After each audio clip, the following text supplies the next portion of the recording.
Managed to survive a violent attack, and now she's speaking out about her brush with death. Thanks for watching the news at 5. I'm David Custer. And I'm Meg McLeod. James Felton spoke with the woman in a story you'll see only on TV5. And we do want to warn you, we are not identifying the man she says attacked her until he appears before a judge. He had got his arm through my window, and that was when he first cut me. Lori Atwood tells us it was her ex-husband who assaulted her and nearly killed her a week ago. She says she is the woman who was attacked in front of Nori's restaurant in Auburn last Tuesday. I looked back up again to have him reaching back in my truck to open up my door to get in, and then that's when we started struggling. Well, I was fighting him off.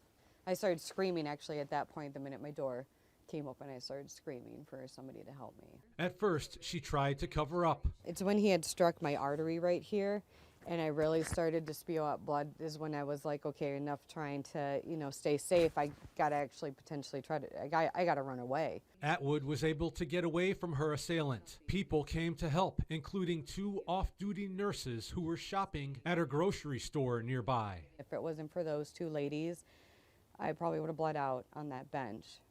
They had made a tourniquet, and then one had their thumb in my wound here, and then the other one had one up here on my neck too as well to make sure that that wasn't bleeding out. And I just kept praying and asking, like, don't let me die. Atwood was rushed to the hospital for emergency surgery. It wasn't until the next day that she learned her ex-husband was accused of being involved in a police chase that ended in Bay City when the vehicle he was driving smashed through the wall of a townhouse. I was shocked, honestly.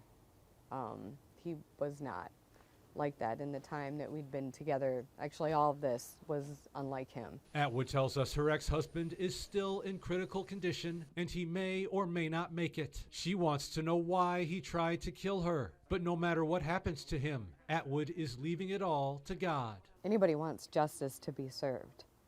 But I'm a firm believer in God, and I know that whether,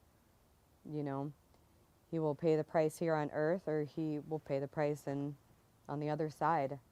Either way, justice will be served, whichever way you look at it. James Felton, WNEM, TV5.